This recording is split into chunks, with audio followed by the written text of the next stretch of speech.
Barcelona, the capital city of Catalonia and the second most popular city in Spain.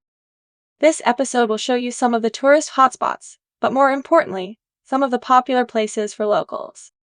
Right now, we're at one of such places, and we'll come back here later to find out more about this place.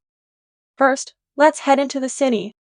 Notably, probably the most famous street in central Barcelona is La Rambla. This pedestrian street is lined with trees on both sides and runs from the Plaza de Catalunya to Port Phillip.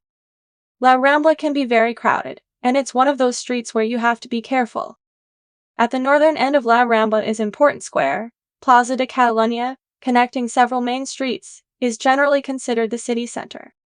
The square covers an area of roughly 50,000 square meters and is especially known for its abundance of fountains and statues.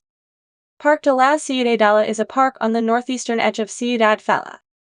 For decades following its creation in the mid-19th century, this park was the city's only green space. The 70-acre grounds include the city zoo, the Palau del Parlament de Catalunya, a small lake, museums, and a large fountain designed by Josep Font Serra. His student, Antoni Gaudí, of course, became famous. There's a statue of Venus and a clamshell. The park is super tranquil and offers plenty of spots for an afternoon picnic or some drinks with friends. It's one of our favorite places to hang out in Barcelona. So, we're back at the same location where we started, the Bunkers del Carmel, locally referred to as bunkers. Built as anti-aircraft fortifications in 1938 during the Spanish Civil War, these days, bunkers offer probably the best view of the city.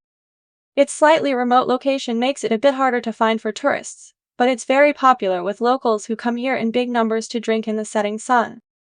Obviously, we prefer to visit Barcelona when the weather is great. People here say the weather is great pretty much throughout the year, with long summers and mild winters. During summer, the temperatures can easily rise to 90 degrees Fahrenheit. So, what do? You go for a swim. This month, Extremophile is a great option to go for a refreshing dive. The pool is huge, and the view of the city is fantastic. Looking for a more adventurous and natural place to swim? Roughly 40 kilometers north of Barcelona, there's a hidden gem for locals called Tossa de Mar.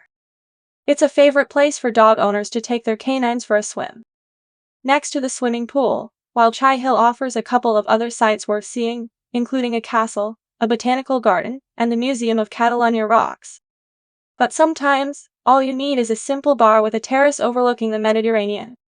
This bar, La Casita Emilia, offers just that. Looking for a great street to experience some Spanish cuisine? Try Cara Blai, better known as the tapas street of Barcelona.